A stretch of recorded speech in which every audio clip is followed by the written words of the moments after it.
Welcome back to the Comic Book Bullies with Nerdist New Bully. I'm your host, Leroy, aka the Mother Box, with my co-hosts.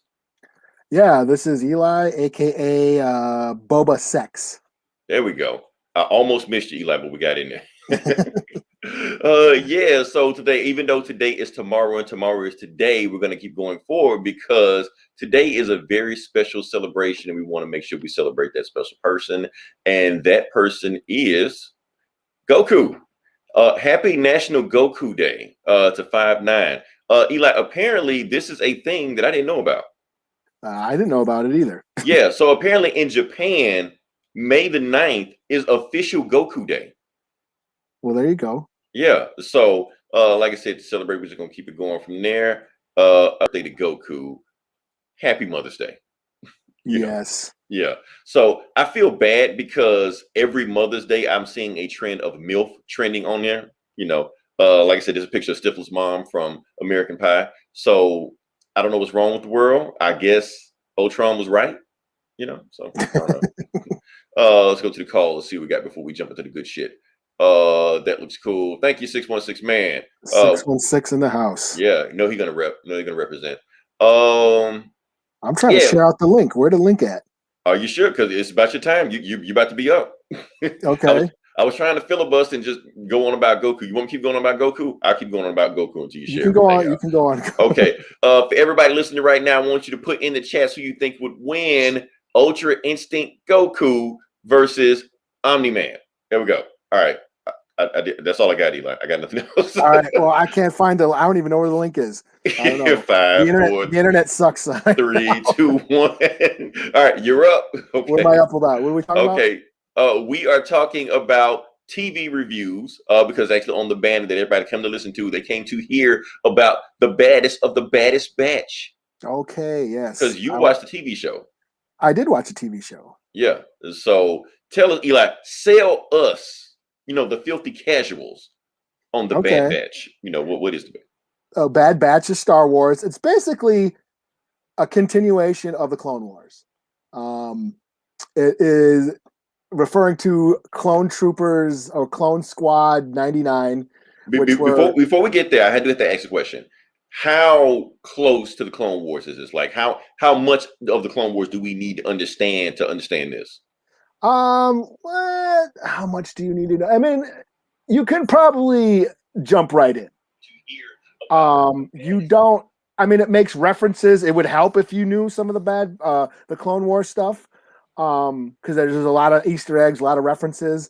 But was the Bad Batch in the Clone Wars? Yes, they made their debut in the last season of the Clone Wars. They were introduced. So, yeah, there's not a this could be a jumping off point for new viewers. So because it basically takes place right as Order 66 happens. Interesting. Okay. Yeah. So this is the Bad Batch. They were defective clones from the Clone Wars. They don't look like the other clones, but they each had enhanced abilities. You have Hunter, who's got heightened senses. He can hear and see and smell very well. You have, what's his name? Wrecker. He's like a big, strong guy. He's got enhanced strength. You have Tech, who is really smart. He's like Donatello. Yeah. Tony Stark, really good with hacking into computers. Smart, very smart. Crosshairs, who's a sniper. And then the newest addition is Echo. Echo was a clone trooper. This where the Clone Wars cartoon, comes into play. He was an old clone. He was killed or thought to have been killed in, I think, season 3. But it turns out they took his body, had his body on ice, and basically turned him into a cyborg. And now he's part of the Bad Batch because he didn't fit in with the rest of the clone troops. He ended up joining the Bad Batch squad last season. So they're basically like a black ops crew. They kind of go in and they get like really hard jobs because they're like the Expendables. They get the really hard missions that usually has a low survival rate, but they seem to always get the job done. But who sends them on the missions? The war, the generals. In this Okay. first one, they went to go back up. They're on a planet. There's a Jedi and his Padawan. They're I can't remember their names, but they aren't in Revenge of the Sith.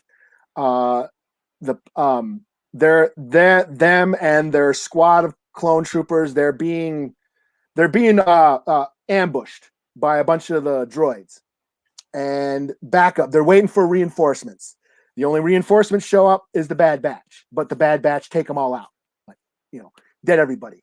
Right after they, destroy all the droids, Order 66 happens.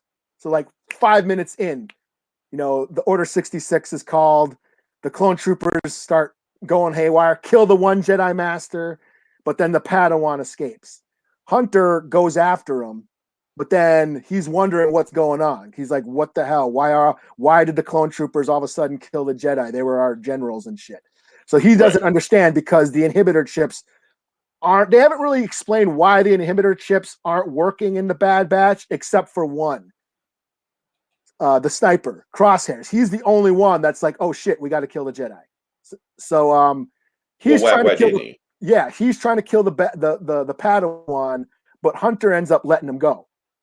And then the sniper guy's kind of like, what'd you do that for? Or he suspects him. He's like, where'd the Padawan go? And Hunter's like, oh, he fell. But then Crosshair's like, I don't buy it, But the Padawan, it turns out, again, Easter egg, the Padawan turns out to be Kanan, who's going to show up later on in Rebels.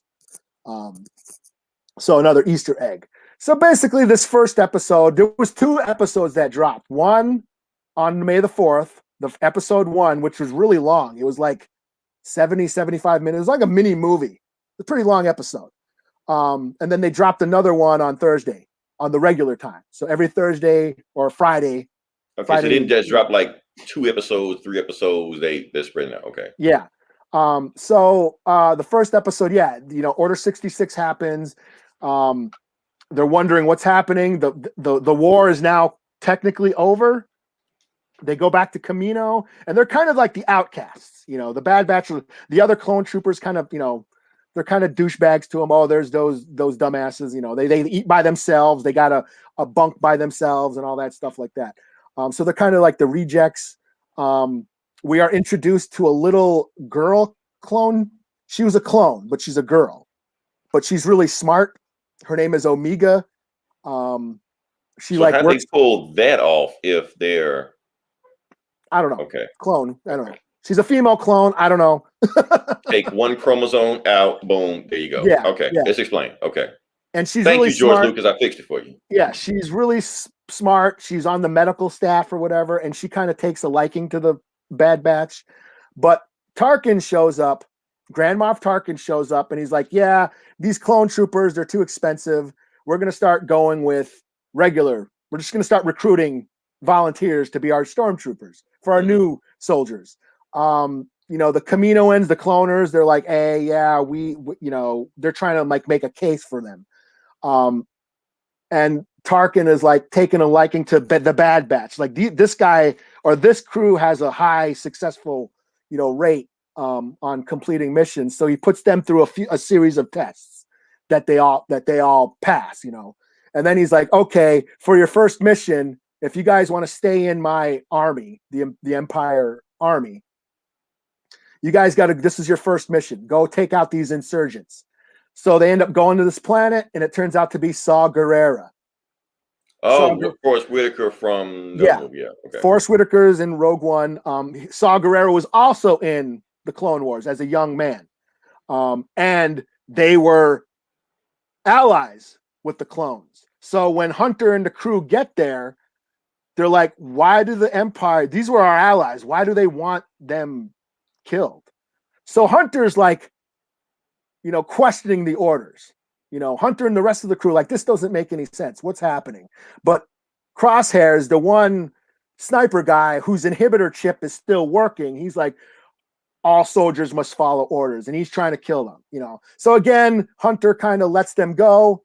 And then Crosshairs gets examined, and they end up, the droids end up, or the Empire end up turning up the signal in his inhibitor brain, so he's like really like just all on soldier and has no, that's kind of like the theme of this show is what, where does the soldier end and the individual begins. And that was kind of like the theme in all the Clone Wars. They were always sort of like, what's our and in purpose? a lot of war movies in general. Yeah, like they were always kind of questioning what's our purpose.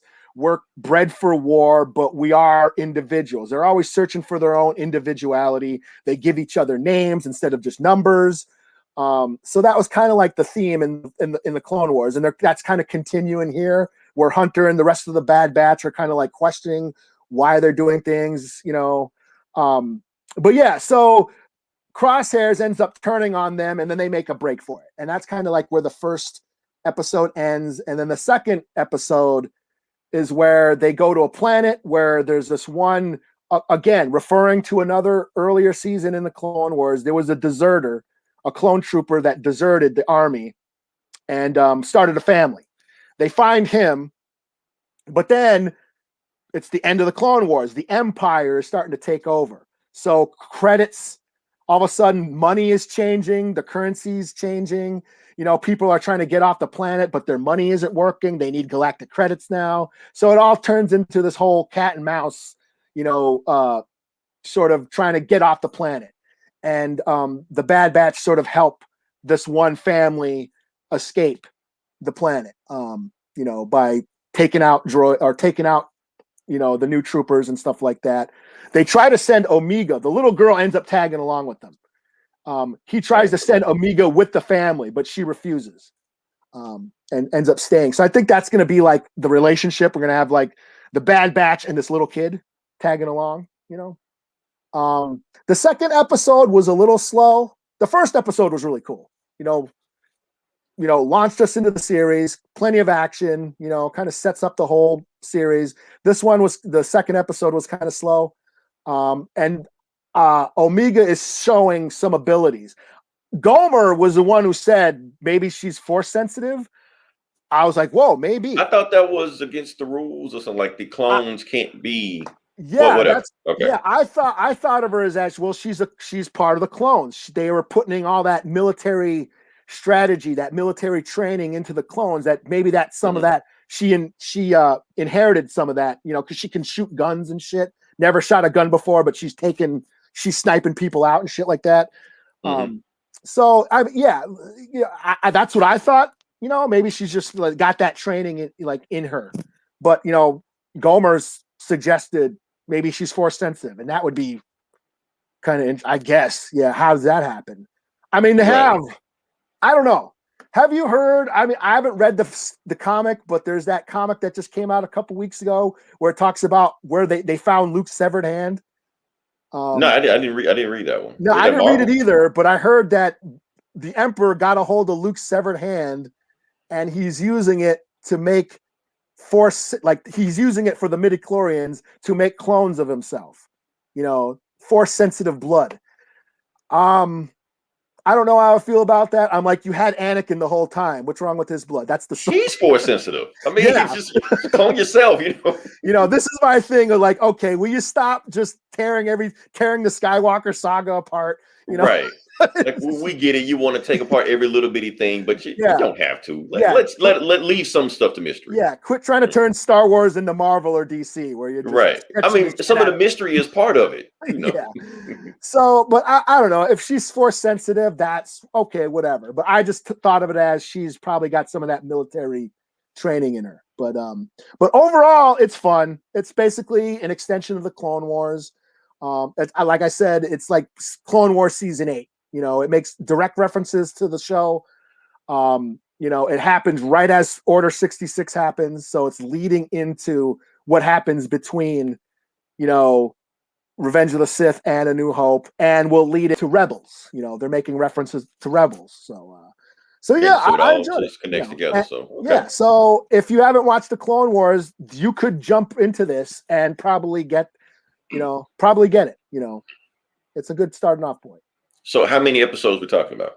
I don't know. I'm not sure. Yeah. The last season of the Clone Wars was, I think, 10. Okay. So Yeah. If we get 10 episodes out of this, that's pretty good. Yeah. 616. If you like the Clone Wars, you'll like this. If you haven't seen the Clone Wars but was always curious, you can start with the Bad Batch. Okay. Know about Star Wars lore. How about the animation of it? Same style, same. Animation is the best it's ever been now that Disney's got a hold of it. Like the last season of the Clone Wars looked immaculate, because before the Clone Wars was on Nickelodeon, or was it? No, it was on Cartoon Network. And then I think Netflix got a hold of it for the last episodes.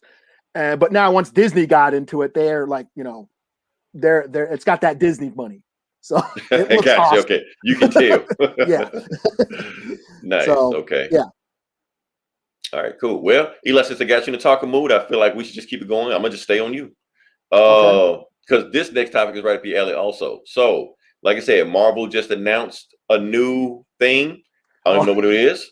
I kind of halfway paid attention to it, but didn't pay attention to it. But at the same time, I didn't want to get into it too much because I wanted to, not steal your thunder on it. So basically, they announced a new Captain America, who's going to be Native American. Go ahead, get ready, get stretch. Okay, yeah. Crack your knuckles, do whatever you need to do. It's been a long weekend. I gotta tell you. I've been avoiding this conversation. Honestly, the reason I've been avoiding this conversation because I've been too busy in the other conversation. But like I said, I won't step on your toes. Okay. Take over whatever it is. I don't know what this is. So sell me on it or not sell me on it. What is this? Okay, so I guess this is going to be like a little bit of is it some sort of celebration about well, it's supposed to be Captain America's 80th anniversary coming up. Yeah, so it's a series, like it's a limited series. It's going to be like a 5-issue series, The United States of Captain America, where they're celebrating different eras of Captain America's life, and I guess other people that Captain America like delegated to represent him or something like that. So he's going to go throughout like every issue. It's going to be a different diverse, somebody to represent, the diversity, basically. There's going to be a gay Captain America. There's going to be, other people of color Captain America. And so that's where that came from. Because I saw that. Okay. Yeah. Yeah. And they announced that there's going to be a Native American Captain America. Let me get it. I took a pickup. Hold up. Here we go. Okay. Yeah. So there's like the character design written by a Native. The artwork is drawn by a Native. And I saw this and laughed my ass off. Really? Okay. Because here's the thing, Eli. Like I said, with this, you are the target demographic for this. Yes, that's why I wanted to see. We are never the demographic. You're never the target demographic on that. You always, every time I always bring this shit, you're like, that shit ain't got to do with me, But now this is for you. That's why I wanted to see what you had to say about it. Yeah, so I'm gonna just go by the play-by-play because it's been, like I said, it's been a long weekend over this shit. The world lost their fucking mind over this shit. So I saw this. And I laughed my ass off because he is in an actual powwow grass dance outfit.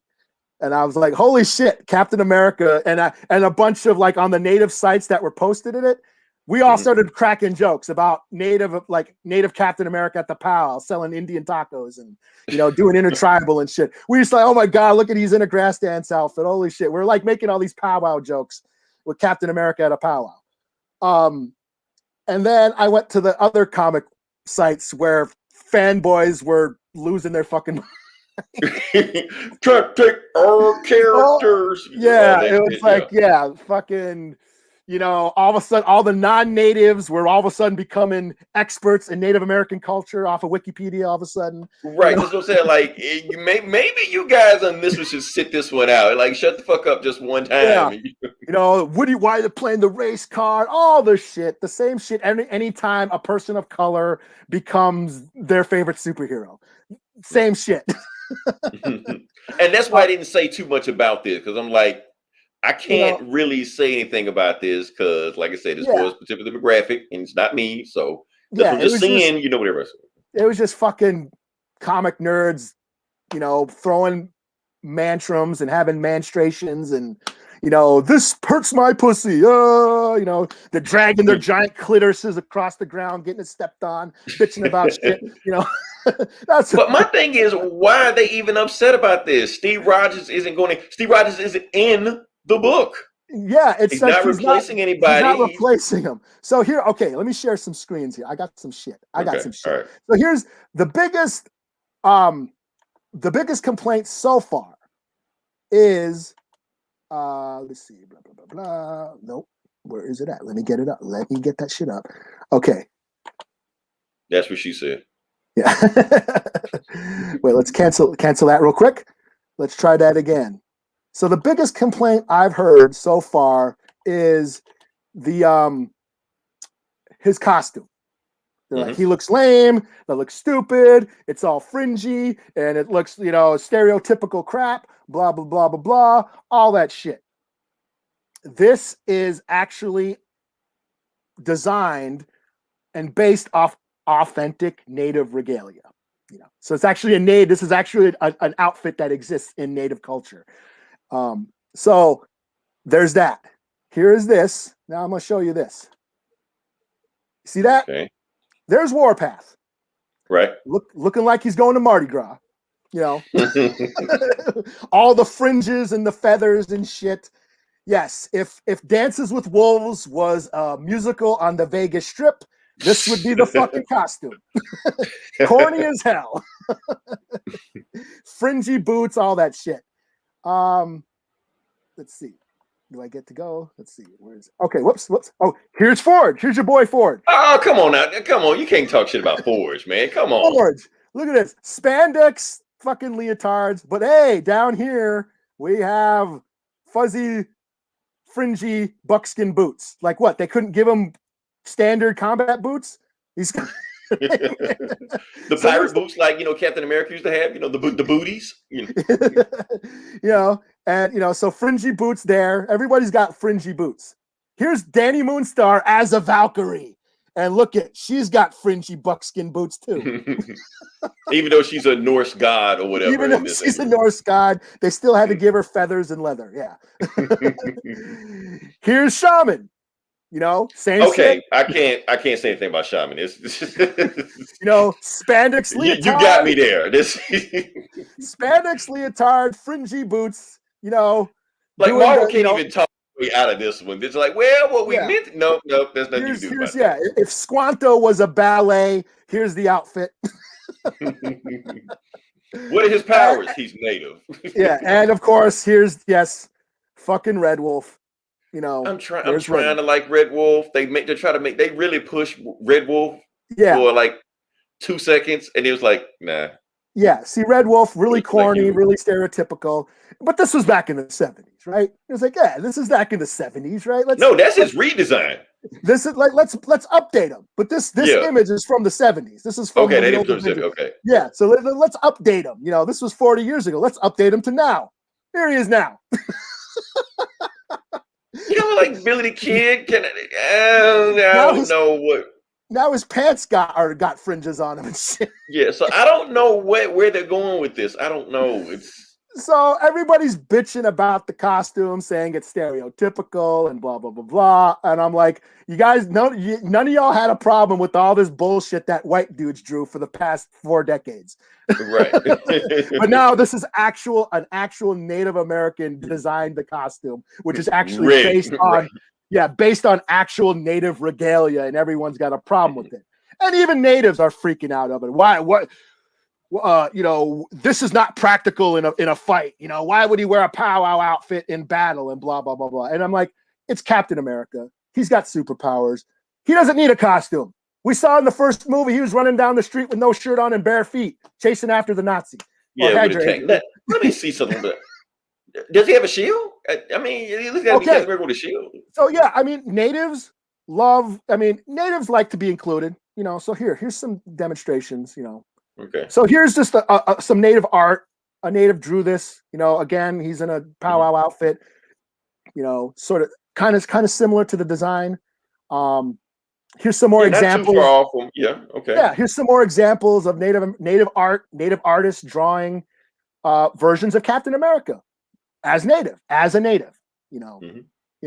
Just wanting to be included, just showing their fandom, Here, this went viral a few years ago. Here's a Native American dude I think I cosplaying saw this on as your page one time. Yeah. yeah, cosplaying as Captain America a few years ago at Comic-Con.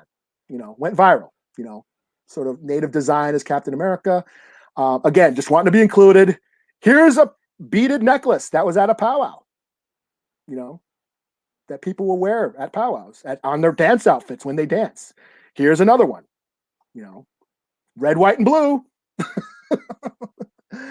Here's some more designs. These are just pictures I took. I was like, oh, cool, look at that. Okay, Superman, Batman. Okay, native art. It's native art.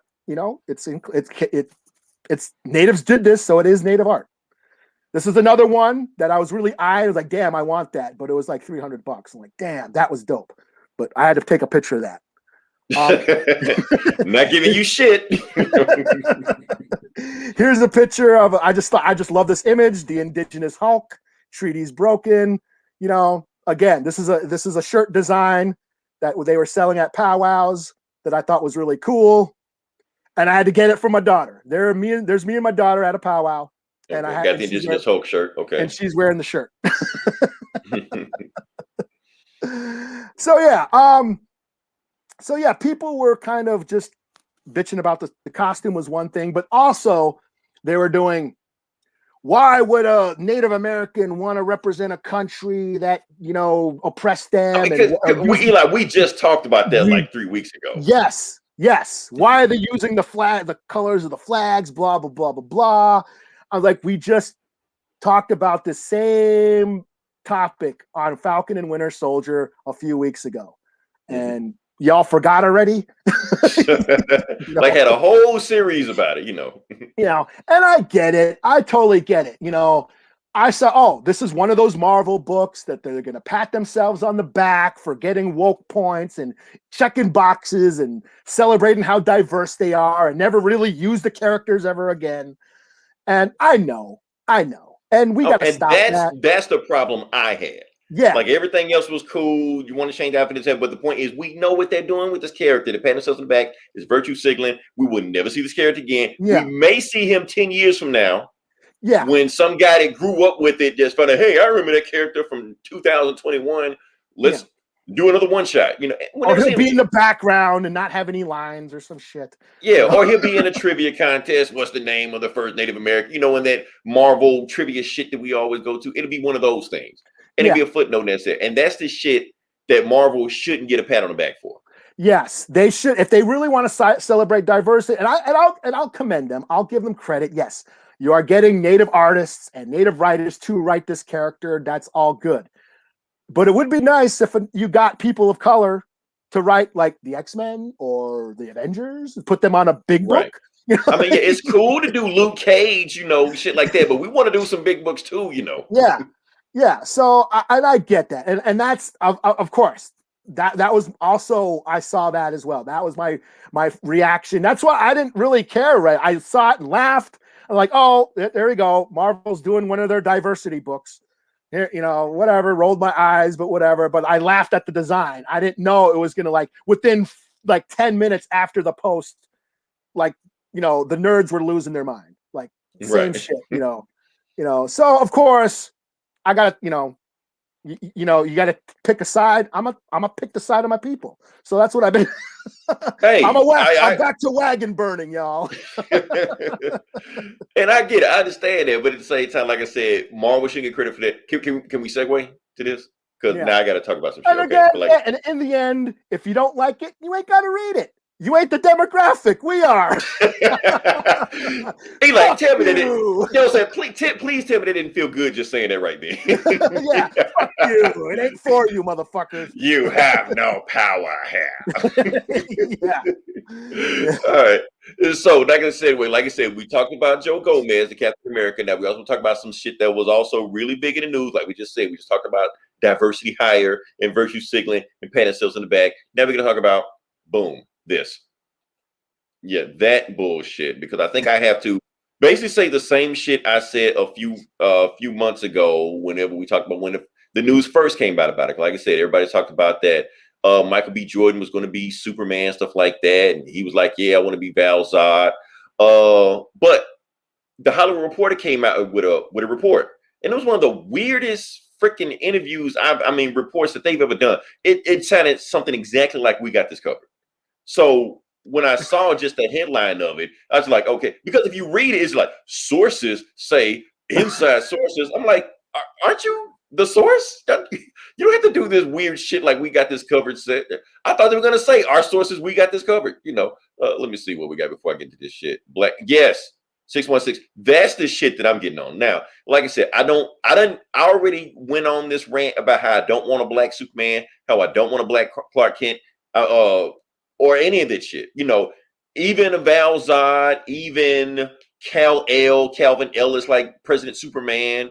I didn't even want that. Like, just leave that shit alone, because, like I said, it's just like we talked about Joe Gomez, the native Captain America. It's same through shit. They show up with Val-Zod. Val-Zod actually has no personality whatsoever. He barely said anything in that book. People can point at him. You should be Superman. You should be Superman. You should be Superman. You're like, okay. Ripped off Superman's suit, start beating up people, and that's it. We never saw him again. He's another trivia fact. He's another Wikipedia article. That's all he is. There are no stories to that guy. So I'm thinking, like, this is a bad idea even going down this road. So now they're saying that they're making this story is going to be Kal-El. This is going to be Clark Kent. They're making Clark Kent black. I'm like, that is the dumbest shit ever. So you're taking an idea that's even dumber than what I thought it was going to be and made it even dumber than it was before. So this is definitely virtue signaling. This is the thing. It's like Warner Brothers is like going out of their way to piss off their fans. I guess they think that just because they have Batman, Superman, and Wonder Woman, people are going to see their movies. Newsflash, we won't. Look at your last box office, your last couple movies. That should tell you. Everybody hated the last Wonder Woman, yeah. Exactly. Just because you fake shit don't mean we're going to see it. And every time you do shit like this, make us not want to do it. This Black Superman bullshit that they're making, where Ta-Nehisi Coates is writing it, which now I'm so glad that Hollywood is starting to realize how bullshit his writing is, now that they're about to suffer the same pain that the comic book fans suffered. So bravo to that. I'm glad you're doing that.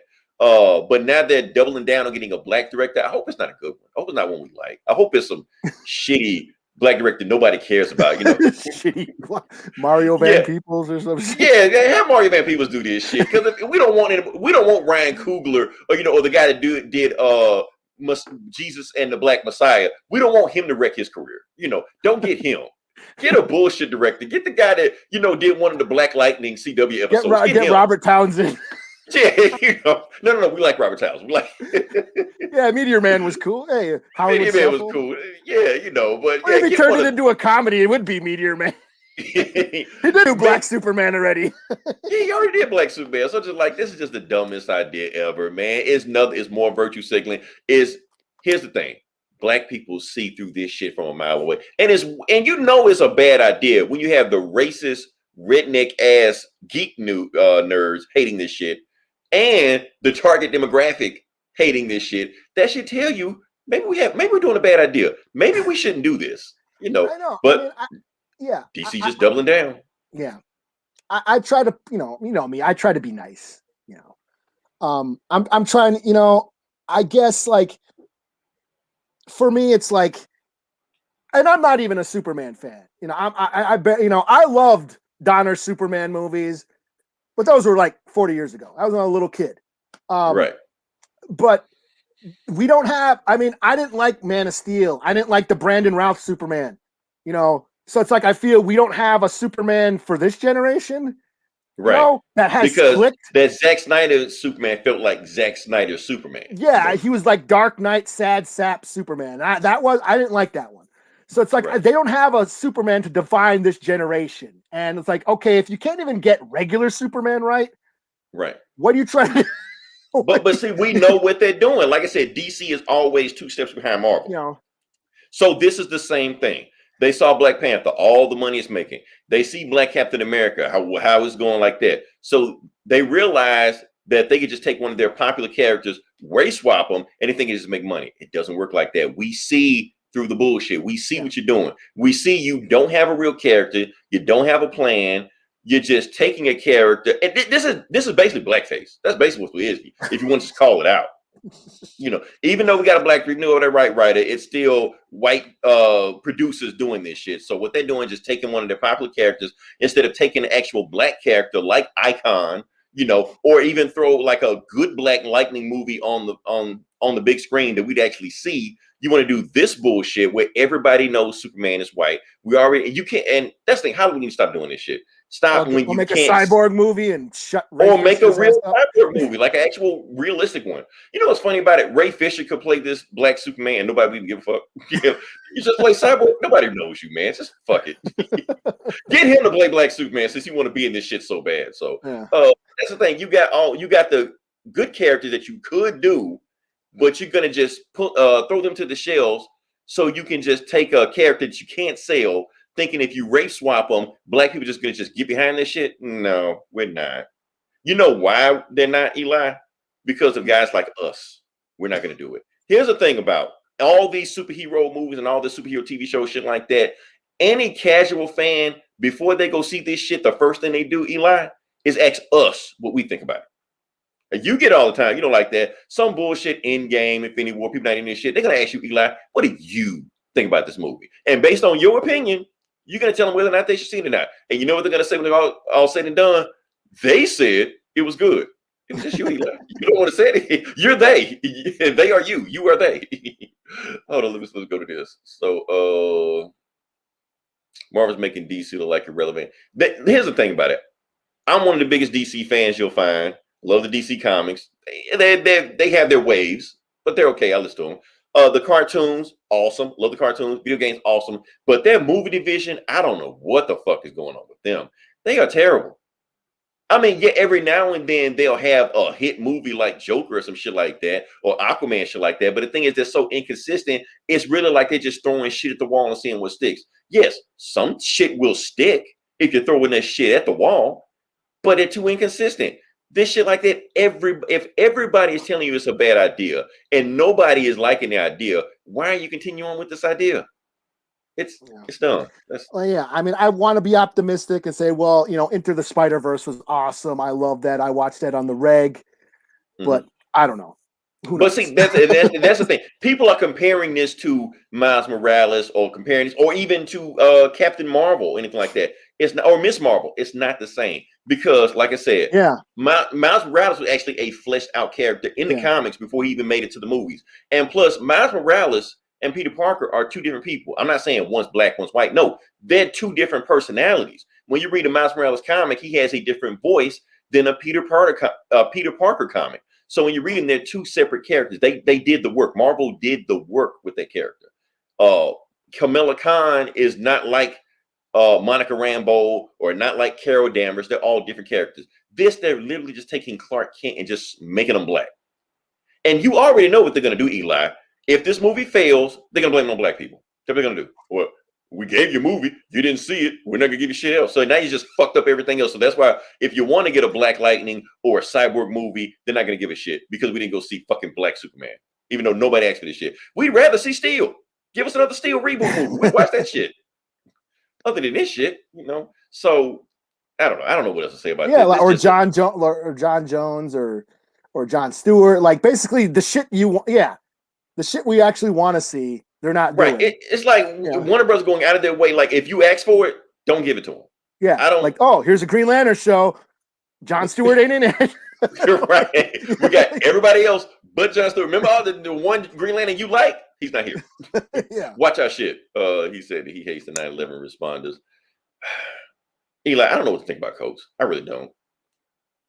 I'm not going to talk about Coates because I always said that I was going to talk bad about black people on this show. So I'm not going to talk about Coates. So. Well, we already shit on his Black Panther comic enough. So. Yeah, okay. So technically I won't shit on Coates, but I would have shit on the shit Coates does. Yeah. Thank you, Leela. I'm glad you gave me that loophole. Okay, cool. Yeah. All right. And he did do his Captain America run was good for a while. For 10 issues, 12. For 10 issues, and then until the Daughters of Liberty, where Echo didn't do a damn thing. Then he did it again. And that's what I'm like. If Coates supposed to be this woke activist shit like that, why did he agree to do this bullshit? I don't know, Eli. I'm done talking about him. Yeah, before I even go down that road, I'm done talking. I mean, I understand. This is a movie, whereas the Native Captain America is like a one-shot comic no one's gonna buy, yet it's still pissing everybody off. It's the same thing. Like, I say, it's the same thing. The Native Captain America, the Black Superman, it's not the same. It's the same thing. It's the same thing. Because the Native Captain America, once they get your dollars, Eli, like I said, you're the target demographic. Yeah. Let's get your dollars. They're gonna put them back on the shelf, and you'll never see them again. Same thing with this Black Superman. Once they get my dollars, and they think I'm gonna go out and promote this shit just because I saw Black Panther like 5-6 times in the theater, they think anything black I'm just gonna see. Nope, doesn't work like that. Doesn't work. Ask Tyler Perry. That shit don't work like that. I don't see that shit. So the same thing with this movie. You put that shit out, I promise you, I guarantee you, black people will see the bull. First off, Warner Brothers' name is shit anyway. I mean, when you see DC in the general public's mind, you automatically think shit movie. Like, it's just, that's what you think. So if you see Black Superman that couldn't sell before and you just race swapped it to something else, you just think like, nah, I'm not watching this. It's like Batwoman. You know, like Batwoman. Like, they've already recast a white Batwoman again. So this Black Batwoman, she's on the way out already anyway. But they promoted the hell out of it. They told us, oh, you need to watch, you need to support, we representing you. And they just had this shit for like one season, just toss it to the side. So, Hollywood is so tone deaf about what's going on to the world around them. That's kind of why they're being left behind. That's why nobody's seeing this shit. You know, not just this. Anytime they just race swap some shit like that, or even reading comics like that. Like I said, if you want to do some shit like that, do the work first. It can work if you do the work. Black Nick Fury work, Black Spider-Man work, Carol Danvers work. Even though I give Brie Larson her shit, Captain Marvel works. You know. But yeah, this is some bullshit. Let's see what we got. 616, man. DC Animal Johnson defines generation. Yeah, exactly. And so, but they're using everybody but him. So it's like DC has the characters they could make money off of it. They don't want to do this dumb shit. You know what it is, Eli? They have no black executives in it. You can tell. You can just tell there are no black people making decisions at Warner Brothers. Because somebody would tell you not to do this shit. This is a bad idea. Yeah. So, especially if like a Superman fan would be like, yeah, I want to see a Superman movie. Right. I'm one of the biggest Superman fans you'll meet, and I don't want to see this shit. You know.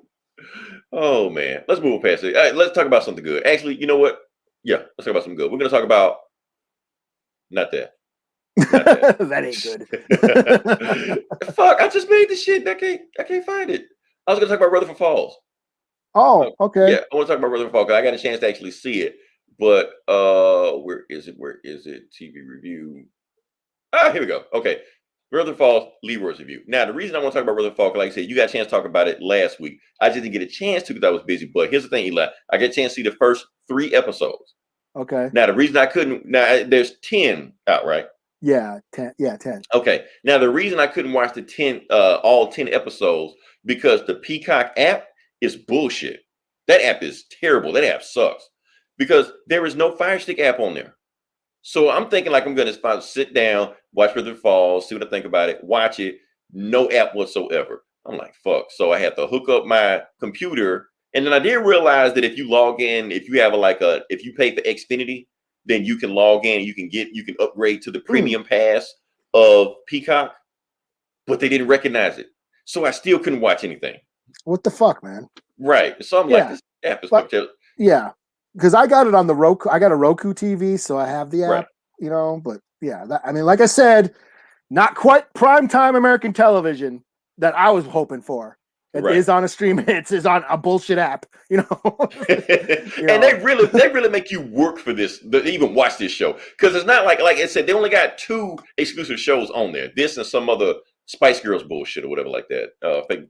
So you have to look for that. You have to find this app. I mean, find this show on the app. Like, if you only have exclusive show, why are you showing like 2005 episodes of Saturday Night Live? Show this shit. You know, so I finally sat down, watched the show, Eli. Awesome show. I thought it was funny. Just the first 3 episodes. I get what they're going with it. Now, I know this isn't the show that you were looking for. You broke down on the podcast the show you were looking for. It's not 100% your show, Eli, but I give it to you. I say they did 50% of what you were looking for. 50% better than nothing.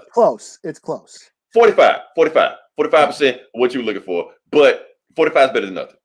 Yeah. You know, I get what they were doing. When you first watch this show, it feels like it's the whole show is about Ed Helms, like it's his show, and he's pretty much playing every character he's ever played before. He's a fuck up. He's an idiot. He screws up everything. But then the more you get into those, at least those first 3 episodes I got into, it starts drifting away from him because you realize he's a fucking idiot. He didn't know what the hell's going on.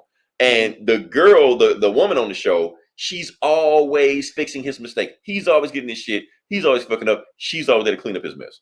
And I thought, and I'm wondering, do people catch on to what's going on there? But it's kind of like Christopher Priest with his Black Panther run. Like he made it where Kate Everett Ross was the narrator, was the main focus, the lead of the show. But he always made him the fuck up, made him the idiot, made him the beta male that Black Panther was always, always awesomer. Because they realized that to sell this show, you got to have Ed Helms to sell it. At least at this point right now, like I said, you got to walk before you run. This is water in the desert, so you got to give us Ed Helms. He can't be in anything else, so just put him in this shit right here.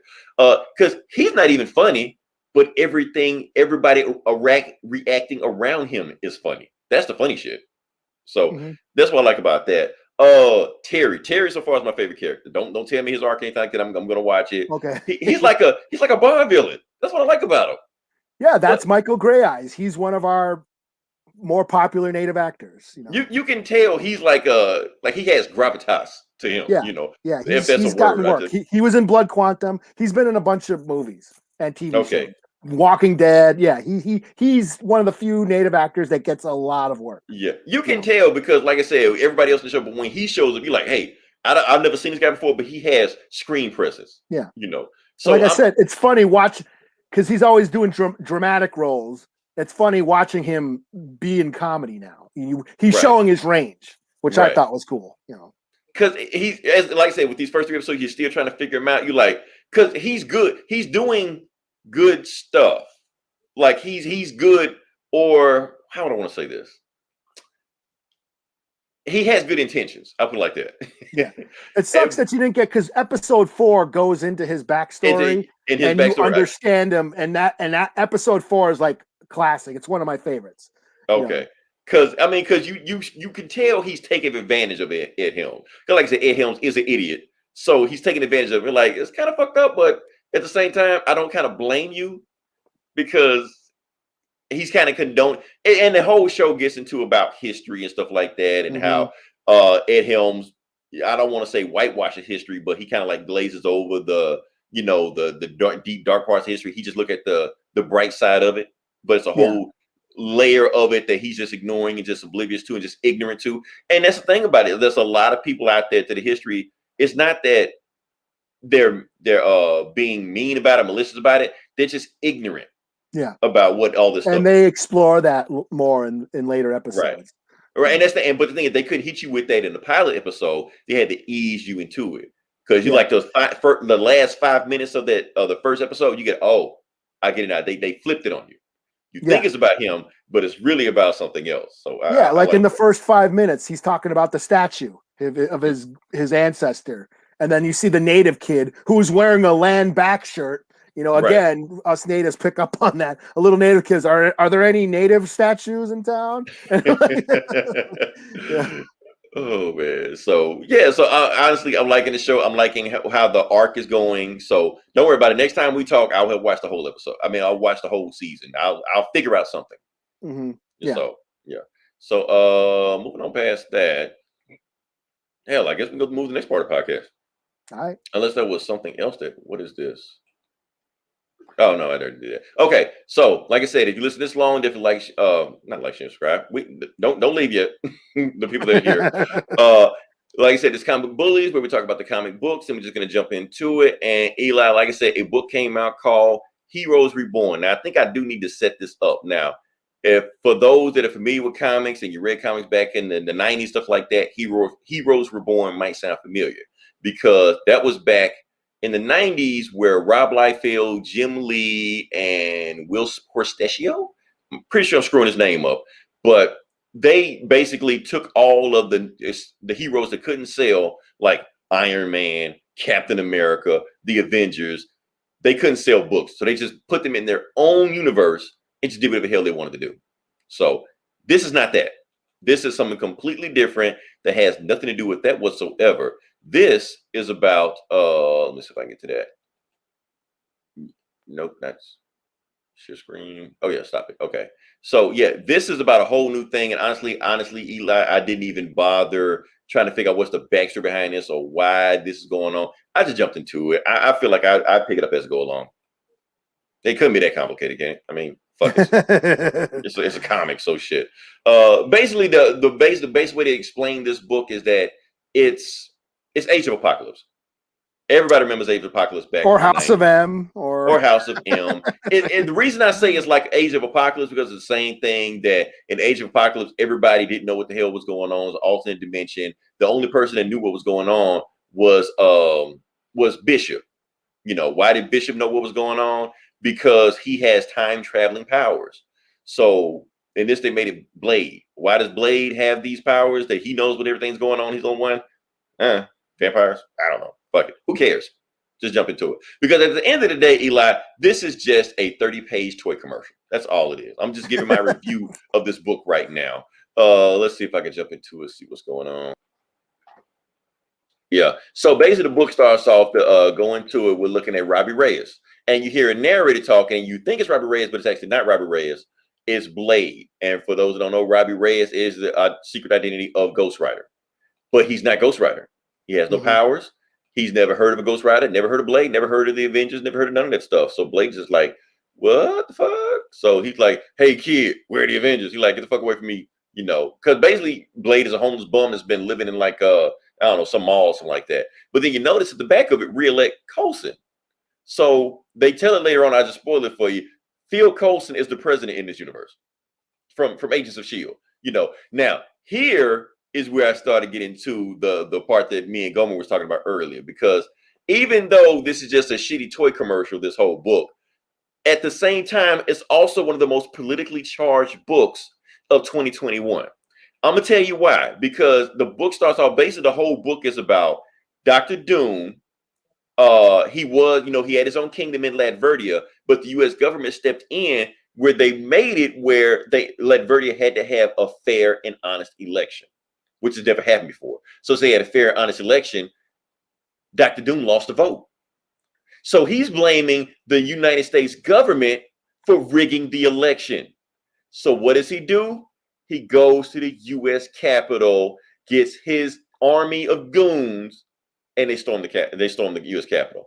Eli, does that sound familiar to you? It does sound familiar. It does sound familiar. I'm trying to like nobody caught on to this, but I guess they just got caught up in the toy commercial shit, and that's it. But anyway, that's the story. Go into it. Oh, and yeah, he turns into Dr. Juggernaut. Who gives a fuck? Yeah. Like I said, that shit I didn't give a fuck about. I was like, oh, that's cool, I guess. Whatever. So, okay. I guess. I didn't pick up on that when I first read it, but I mean, yeah, I'm sure. Yeah, that's cool. Yeah, it's whatever. Okay, so going back to what we were talking about, like I said, and here's the thing: we go to Hyperion. So people don't know who Hyperion is. Like I said, there is no Avengers in this universe. It is a Squadron Supreme, and a Squadron Supreme is basically Justice League, like a rip-off Justice League. So what you have here is Hyperion fighting amalgamation of Dr. Doom and Juggernaut. Because the reason he's Juggernaut because he has the Cyteract gem, which basically what gives Juggernaut his power. So since Dr. Doom stole it, he's Juggernaut. So they fight, and this is what I want to tell you. I want to see right here. He said, "You turn my country against me. I'm trying to take my country back." He's using all these phrases, these triggering phrases. It was a fair election. This is the first time ever. It's the most fair election that's ever been held. And we would stand up for freedom, not fascism, and that shit like that. Oh, and also Dr. Doom. Oh yeah, he tries to choke Hyperion, and Hyperion breaks his arm with his neck. Yeah, I thought that was flexes. Yeah, he flexes his neck so hard he breaks the motorized in his arms like that, and then So that's the whole point.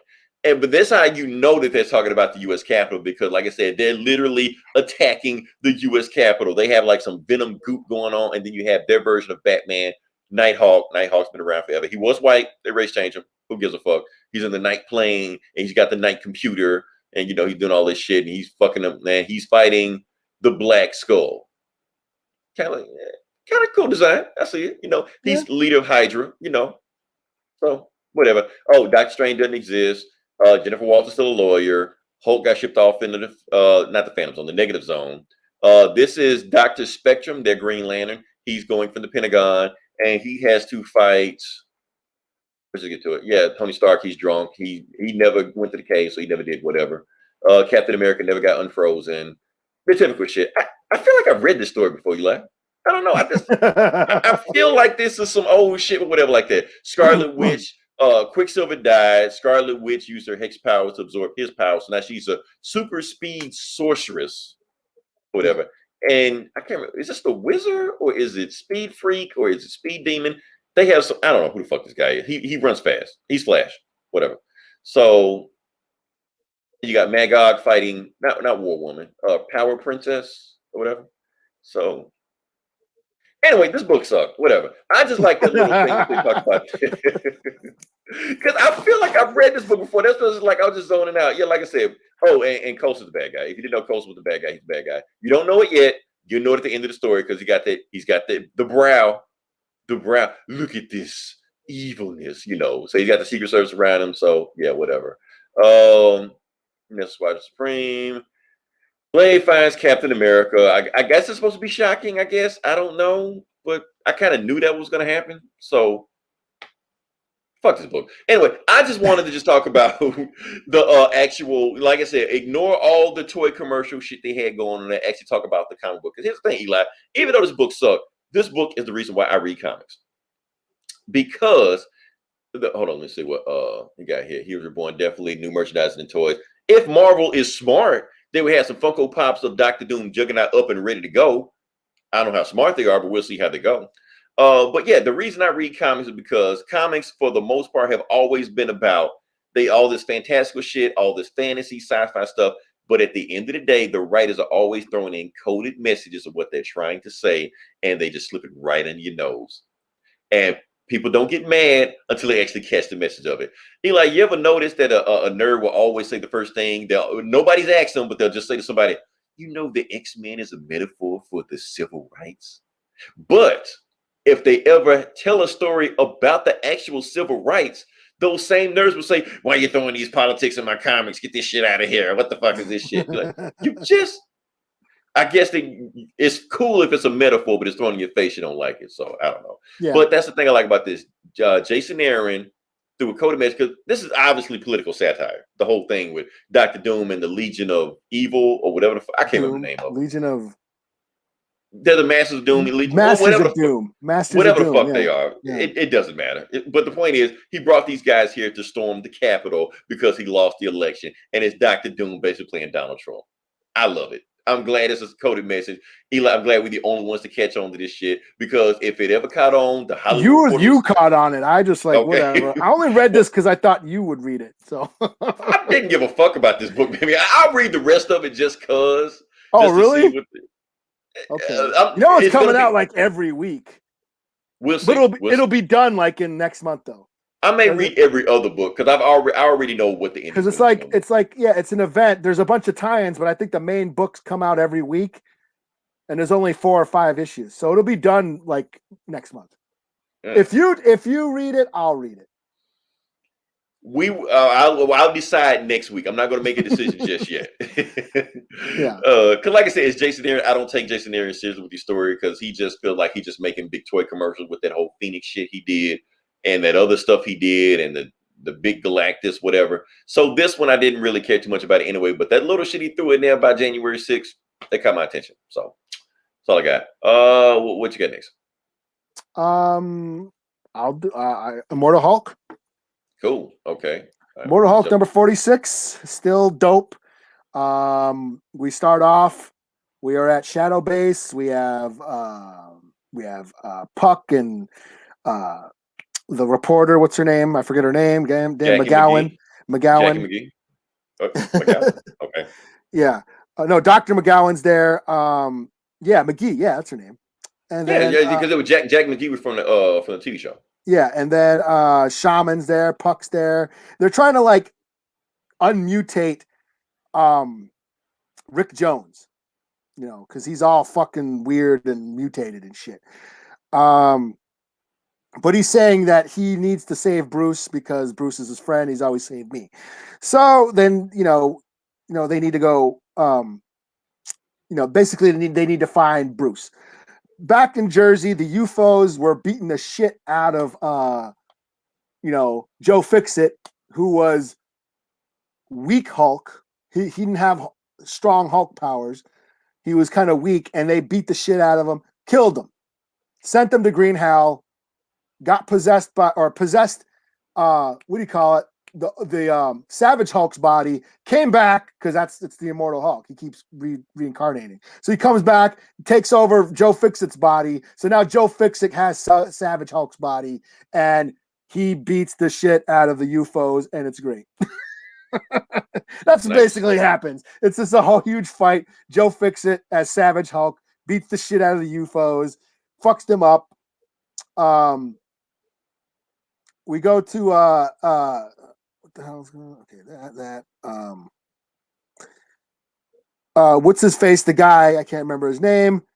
He's the one he's at Alpha Flight Space Station. He's the one was in charge of the UFOs, who sent the UFOs in the battle to get the Hulk. He's like, damn it, I didn't want to do this, but this is my last resort. He decides to call the Avengers. Oh, it finally called. Oh, okay. So of course the book ends No, it does not. Oh, it doesn't? Oh, okay. No. So we go. Joe Fixit, after he beats the shit out of the UFOs, he goes into a bar. He's drinking. Everyone's kind of freaking out. He's like, "Don't worry, I'm not going to trash your bar. Just keep them coming." He's in drinking beers. Then all of a sudden, Thor shows up. Oh shit! Okay. Yeah, Thor shows up and they start fighting in the bar. Start trashing the bar. They go outside, and then the rest of the Avengers are there. They're like, "Okay, we didn't want to have to do this, but you've been fucking everything up." We don't want. She-Hulk's there too. Oh man, it's messed up. Yeah. They're like, last time, we had to destroy that town. They blew up a town trying to fucking kill the Hulk. Last time the Avengers tried to stop the Hulk. They blew up that whole town in Iowa. It's like we're even though and Black Panther's talking shit is like even though you're got your powers back, it's still 7 against 1.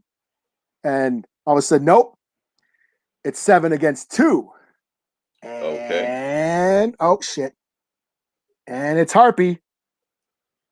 Kind of romantic. Okay. Kind of romantic. You and me against the world. Right, but why is She-Hulk fighting him? Why is she going against blood? That's blood.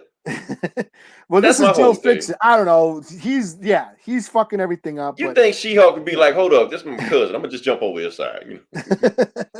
It'd be 6 on 3, So, and they don't even really know what's happening. All they know is when the Hulk shows up, shit starts happening. Shit starts getting destroyed. So, but no, it isn't. This is 4 out of 5. I know there's not many issues left, so we're going towards the end. So did Al Ewing say he's finishing at 50 or what? Is it 50 or is it? Because you're at 46 right now. Yeah, is it 50 or is it 50? I think it is 50. Is it 50? I forget, but yeah, I know it's not. There's not much left. So interesting. Yeah. So all right, well, let me get to the next one. Okay, like I said, this next book I decided to give it I decided to stay with it. This is Green Lantern number 2. See exactly what's going on with this book. So that's how I do it. Like I said, black director. I'm talking about black writer, black artist, all black Green Lantern team. I was like, why not? I'll read it, see what's going on. So what we have here is, let's see if I can get there. Yeah, boom. Okay, so we're in there. All right, so based on the book, the book last time ended with one of the Guardians getting killed, getting assassinated.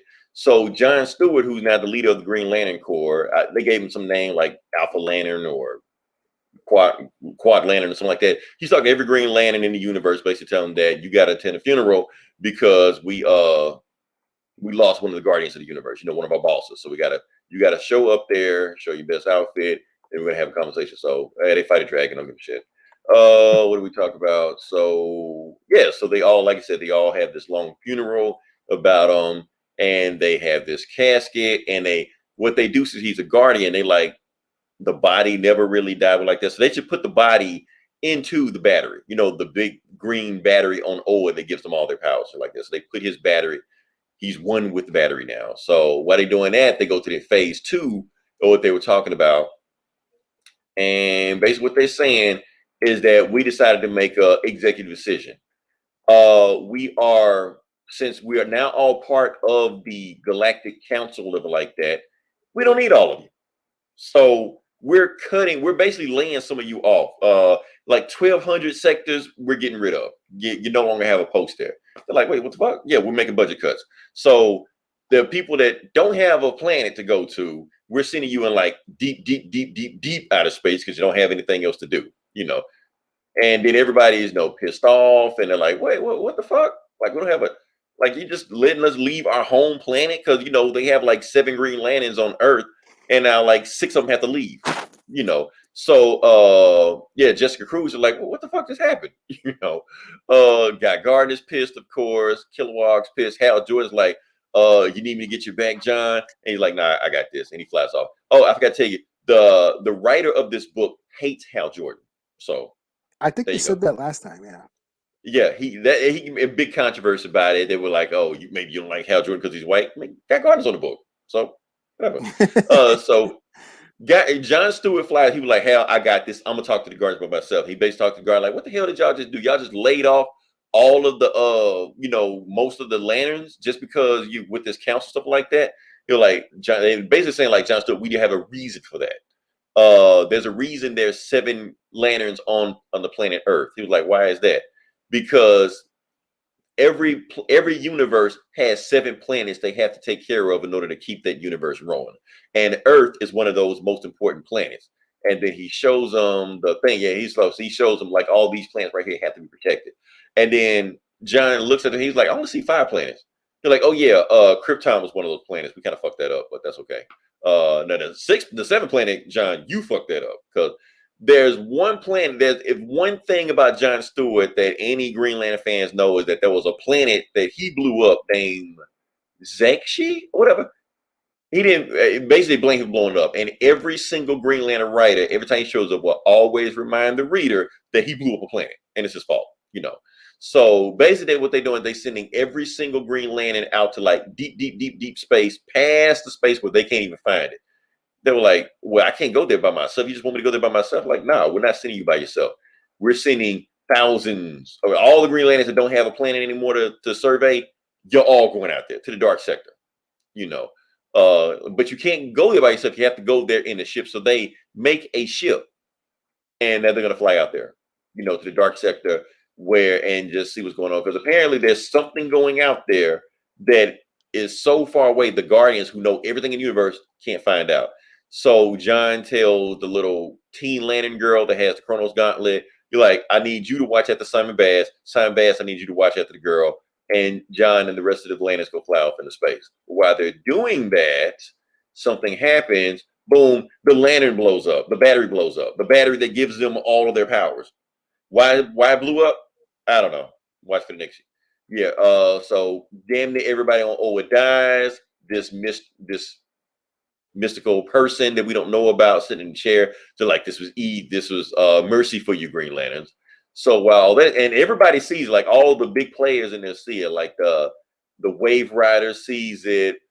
Kyle Rayner's in space, and I don't know if he's dead or he loses power or what. Like, they don't really explain it.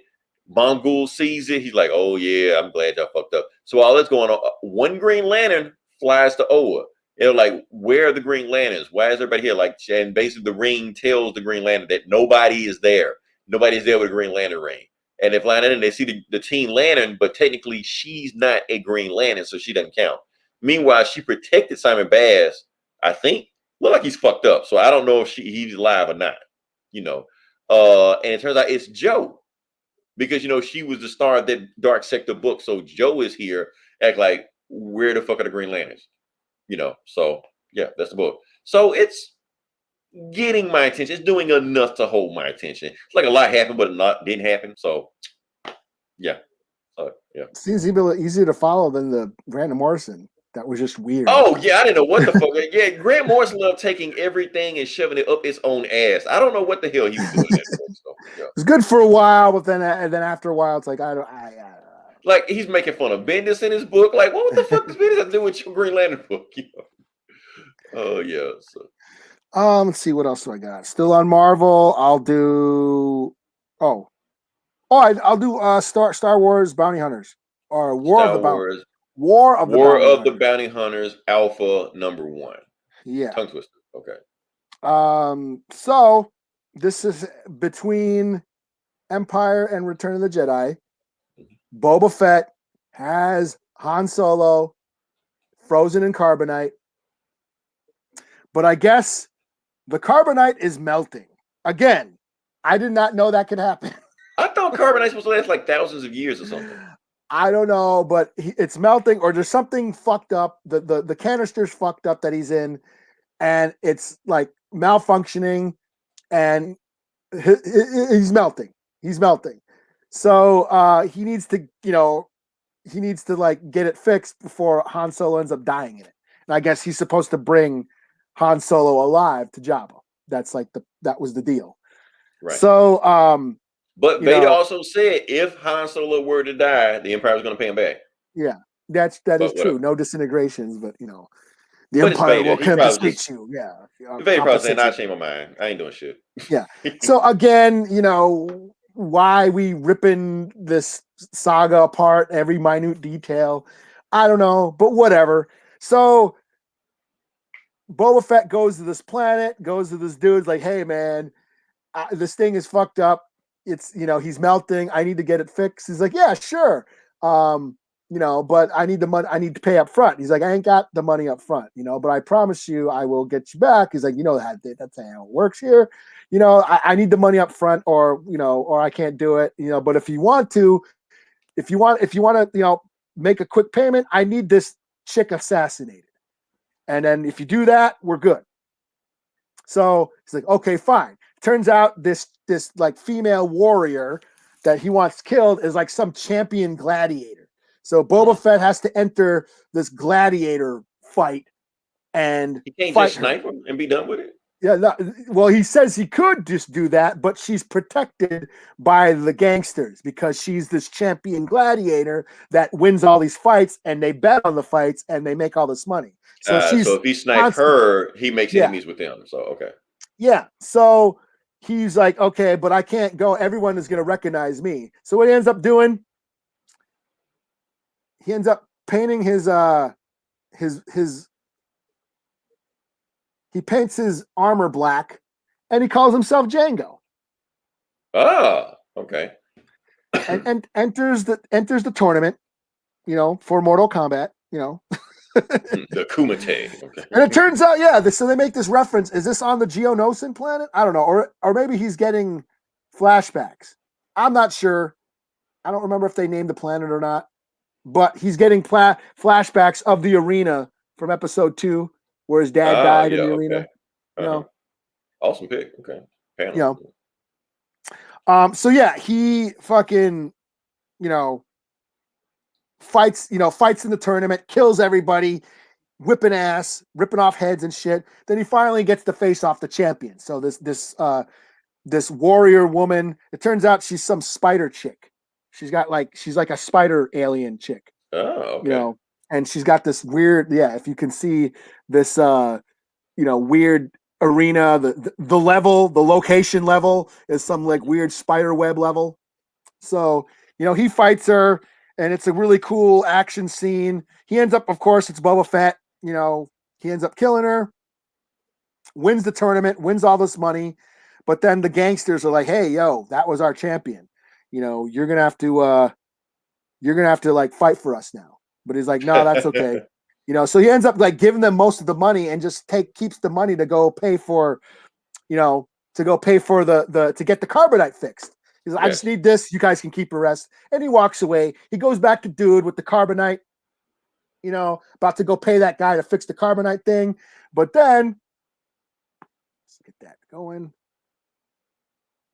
Before he shows up, that dude gets shot. Oh, the carbonite guy? Yeah, the carbonite guy is supposed to fix the carbonite, gets shot Oh damn. by some other bounty hunters, and they steal Han Solo. What the fuck? And yeah, so Boba Fett shows up, is like, damn it, damn it, I gotta go find Han Solo. Yeah. And that basically, this kicks off the war of the bounty. And yeah, meanwhile, yeah, Jabba's like, yeah, so you're gonna show up soon with Han Solo, and he's like, yeah, I'll be right there. And this kicks off the story. At first, when I first heard about this, I'm like, we don't need any more Skywalker saga shit. Yeah. They could have easily took the Han Solo part out, put some other MacGuffin in there, yeah, and it'd been fine. Yeah, we don't need any of this shit. But you know what? This was fun. This was a lot of fun. The art is dope. Watching Boba Fett, like, look at his art.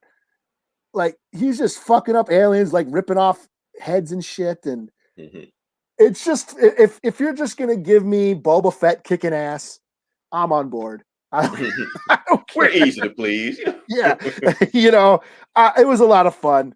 And from what I understand, there's like, I don't know, 20 tie-ins to this shit. This is huge. Really? No, this is a thing. Okay. Yeah, it's crossing over with the Star Wars book, with the Bounty Hunter book, the Darth Vader book, Dr. Aphra, and then it's got its own War of the Bounty Hunters main book. So, and this is going on till October. IG-88 #1, like, that would have been, it's been a cool ass movie, yeah. Yeah, I was like, you know what? If you're just gonna give me Boba Fett doing gangster shit, I'm sold. I don't know if I'll get all the tie-ins, but I think I'm on board. So yeah, this was my book out of the week. 5 out of 5. Fuck it, I don't care. It was fun. All right.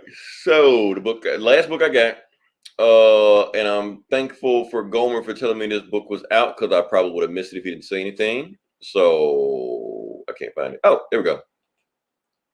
Nope, not that. Why do I keep coming back to the fucking book? Not Heroes Reborn.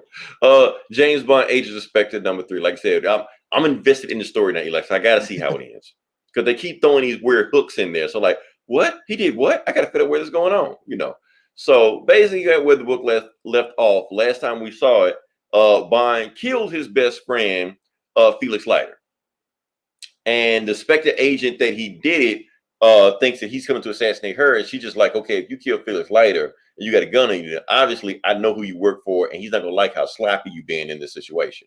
And Bond, they fight. I just cut to the end of that. Bond eventually gets the best of her. And basically said, yes, he sent me to come assassinate you. However, I'm willing to listen to a counteroffer. She's like, wait, what? And she was like, boom. But eventually she decides they don't have a choice, because her goons come in. Yeah, she was like, basically Bond is just like, look, I'm coming to assassinate you, but if you make the counter offer and beat his price, I'll flip it and go assassinate him. And then when that comes in, then the police come in, so he throws his gun down. She has the gun and basically tells the guards that some guy came in dressed like you, shot this CIA agent. I was here with my boyfriend trying to make out with him. Go find him. He just left out of here. So they were like, okay, man, we're going to do that. And while they're doing that, they're like, do y'all need medical attention? He's like, no, he's with me. So Bond leaves with her, and he gives the guy a wink. He's like, uh-huh. So we all know what's about to go down. But anyway, this is more plot going on. So basically, they sit there and talk. Bond is pouring, wine and stuff like that. And basically, she tells him, yeah, I know you work for Blowfield.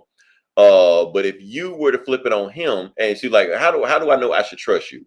She's like, how do you know trust me? I just shot a CIA agent on U.S. soil, and I'm a British spy. If that news gets out, I'm done. Plus, even the fact that British intelligence knows about that, they're eventually gonna come after me anyway. So if that don't prove loyalty, I don't know what will. She was like, okay, so if you can take out Blowfield for me, I will pay you triple what he was gonna do, $45 million. He was like, I can, but I can't touch him because he's too well guarded. Is there a way that you can send some guys with me to help take him out? So like, I'll make him work something out. But that's the first part of business. Next part of the business, Bond, is that I have some intel on you. Is that I heard you were this great lover And she's not wearing any drawers either, so she already know what's up. She know. And on top of it, not only are you this great lover, I also heard that you don't really get attached to your female companions. You're basically one and done. She's like, oh, is there gonna be a problem? You're like, for me, nope. So then you cue the Sam Smith, the love scene. We get to it. She's scratching all the shit like that, and then afterwards she was like, huh. My intelligence lived up to its. It was worth the money. She was like, well, they didn't give you a perfect score, Bond. I need multiple tries to make sure you live up to your performance. She was like, yeah, I could, but I got to call Blowfield because you're looking to see if I assassinated you yet. And if I'm in your bed, he's going to know I didn't. So I need to leave and handle this. She was like, okay, well, we need to meet in my villa in Tuscany. And then we can celebrate after we kill Blowfield. But before then, we do anything premature before then. Bond's just like, oh, I would never do anything premature. You're like, aha, funny. Anyway, so Bond's gone. He's at the Watergate Hotel talking to Blowfield, and both Blowfield knows everything that just happened, that he killed Felix Leiter, and on the U.S. soil, he was like, okay, Bond, she knows you're onto her. You killed Felix Leiter, so give me one good reason why I shouldn't leak to the press that a British spy killed the CIA agent on U.S. soil and just start World War III. Give me one reason why I should do it. He said, because I could complete the mission. Reason I complete the mission, because she told me that she'll pay me 3 times as much to kill you. She's like, that's not gonna, change my mind about doing this shit. He was like, listen to me. If she says what she's gonna do, she's gonna bring her people and her to come get you. If you bring your people to come get her, then you can take her out at first, and then boom, you win. You become the leader Spectre. So, but I need you to get me out of the United States right now. So like, cool. And she's like, what about those scratches on your back, Bond? Like, yeah, don't worry about that. Hopefully it doesn't sting. So that's the scratches that, Tatiana put on her. So by Bond, and this is interesting too. He said, I got some more business before I leave the colonies. I don't like how he called us the colonies. But anyway. So America, yeah, he calls it the colonies. Colony. Yeah. So turns out Felix Leiter is not dead. Felix Leiter alive. Bond shot him and grazed him just enough that it would, made a lot of blood, but didn't kill him. He said it's just like a little concussion. It was just a nick. And Felix was like, look, Bond, we both know how good of a shot you are. You didn't come here to see if I'm okay. You came to see if we're okay. He's like, you got a crush on me. You got a man crush, And Bond's like, man, fuck you, I'm leaving. So that's when Felix decides to get up and says, look, Bond, I appreciate everything you did. I'm going to chill out, let everybody think I'm dead so I won't blow your cover. But when it's all said and done, if you need help, let me know. And Bond's like, I can't call anybody because I got one shot to get rid of Spectre altogether. Get rid of Tatiana, get rid of Blowfield, get them all dead and gone. And I got one shot to do this, even if that shot make my life even shorter than what it is. And then Bond leaves the hospital and the end. So I guess the next book is going to be the big battle between the big civil war between Blowfield and Tatiana and Bond and blah, blah, blah, all shit like that. So yeah, that's what's going on with the story right now. So now I feel like the story is back on track. They kept throwing me on these loops like, what? Bond gone evil? What? Bond killed his best friend? But now it's like a Bond story going into it now. So yeah, so like I said, I'm on track. Yeah, in the obligatory sex, he's gonna have sex with the blind chick with no drawers on. I mean, I want my money back if he didn't do it. Get the great bone mission. Yeah, but that's all I got. I'm booked out. So let's see, what do I got left? Real quick, I'll just go real quick. Batman 108. I'm surprised you didn't leave with that. Batman. This was just an exposition dump. But this has this, what's her name? Miracle Molly? Micro Molly. I was gonna call her Micro Molly. This new character that Tinian keeps shoving down our throats. All these like why do you keep making all these characters, man? What is DC paying you to do this shit? Yeah, so basically last issue, Bruce decided to go undercover as Matches Malone. Yeah. Okay. And what are they called? The Unsane Posse or whatever they're called. Insane Clown Posse. He's fighting them now? Like just fuck it. Just the Unsane Collective or whatever they're called. Yeah, Unsanity Collective. That's what they're called. You know, they've been robbing rich folks and shit. And so he goes under there and he meets Miracle Molly, and basically she tells them what they've been doing, that they're trying to, like, fuck the rich. We're trying to, for the people, all that shit. Right. It's just a big exposition dump. There, she's kind of laying out that she knows he's Batman, but hasn't seen his face yet because he's got the matches Malone's face on. But she knows that you're Batman. Why else would you be here? So just kind of explains to him what their plan is and all this shit. But he's like, yeah, but lately you guys been like stealing from like big rich tech companies, blah blah blah blah blah. You guys are kind of like operating outside your normal MO. And she's like, yeah, well, we have one of our backers is paying us to do that. Turns out his backer, they are being backed by not Howard Saint. What's his name? The Saint. Sylvester Saint. Saint. Sylvester Saint. The guy who's Simon Saint. Simon Saint. Yeah. Simon Saint. Yeah, the guy who's basically in charge of the magistrate, making those new cops, the new peacekeepers and shit, designing them for future state, So have the peacekeepers showed up in this? No, actually does a demonstration on how he's, I'm doing this new police force is going to replace cops, blah, blah, blah, blah, blah. They're going to be the best cops ever. Shit like that. So basically reveals that he's behind the Unsanity Collective shit. And I think that dude in the wheelchair. Oh, yeah, that dude, Maloney or whatever.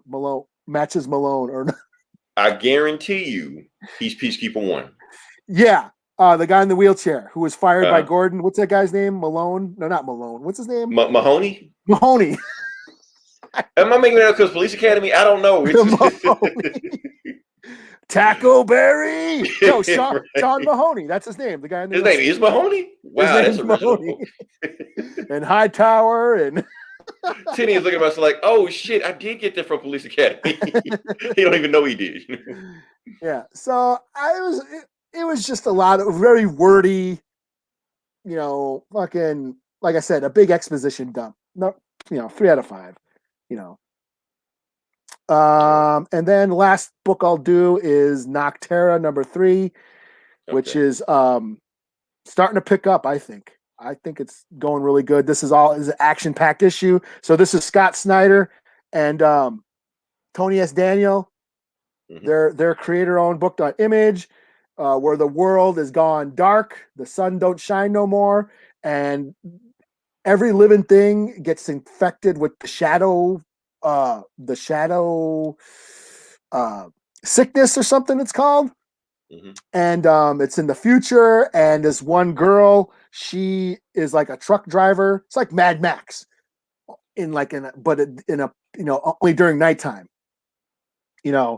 and she drives between these towns of light, these towns that have light. They're all lit up with light bulbs out of the dark, to light up the darkness, because the whole world is dark. Sun doesn't shine anymore. And meanwhile, there's this like shadow guy chasing this grandfather and a little girl. The grandfather claims he can bring the sun back. So she's transferring the grandfather and the kid to this town. And then they're getting chased by the Shadow Man and his posse. It's this really cool action-packed Mad Max car chase scene. The grandfather sacrifices himself to let them escape. And it turns out that the Shadow Man's like, yeah, I'm not going to kill you. I'm just going to let you get infected by the darkness and become one of those darkness monsters. That's what happens. You get infected by the darkness and you become these dark shadow monsters.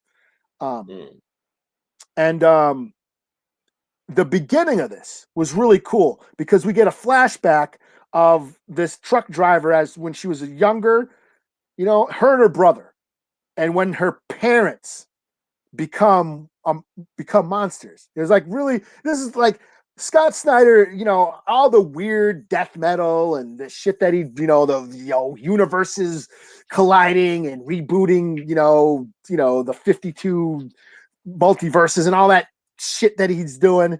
He can really write horror really well. And this opening like flashback where they're little kids and their parents are becoming monsters, I just gotta say that was really pretty cool as far as like horror goes.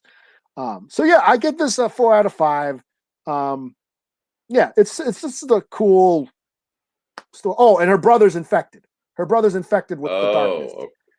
And he's slow, and she's trying to get the cure, but he's slowly becoming more and more infected. His eyes are starting to change and shit.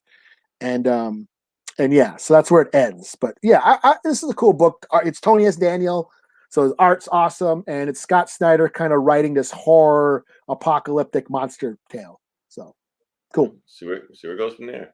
Let's see. Tinian really wants those Batman. That's gotta be because he's making too many new characters. Like, why are you just cranking out so many new characters? Doesn't make any sense. But that's what I heard about the new Batman book. Is like that he was hoping, like, it's like the collectors were hoping this was gonna be like another big, like not clown hunter. What's the other chick? The other Harley Quinn punchline. Yeah. This is like another punchline and shit. And like, yeah. I mean, he's cranking out so many characters, it's kind of like taken away from it. I mean, if you're gonna make punchline a thing, make punchline a thing. Don't turn around and make a anti-punchline, and all this other shit he's doing. So I don't know. But yeah. I'll get back on sooner or later. Yeah, definitely. If you listen this long, if you like, share, subscribe. Next week is number 200. Eli, we got to do something special. I don't celebrate something. Yeah, shit. Time flies. We better do something. Yeah. Oh, let me shout out to Mob Boss. I forgot. He was sending that article about the freedmen. The black natives and shit. I forgot. I wanted to clarify. When I said that, black people were trying to hide that they were natives, I was referring to like hundreds of years ago when the man was like hunting and lynching our people. Right. that's what I was referring to. Yes. Yeah. We, black natives should be recognized and should get all their, the federal recognition and, all the, the sovereignty that goes along with, Native American recognized tribes. So, yeah. I appreciate the article you sent. I have heard about that. And that's the cool thing about Rutherford Falls. It's a small scene in one of the later episodes. They show a bunch of natives hanging out and there's a black person chilling with them, like a part of like the council or whatever. So like, oh, there's a black native with them, and I just thought that was cool that the show is recognizing black natives. So that's what I wanted to clarify. So.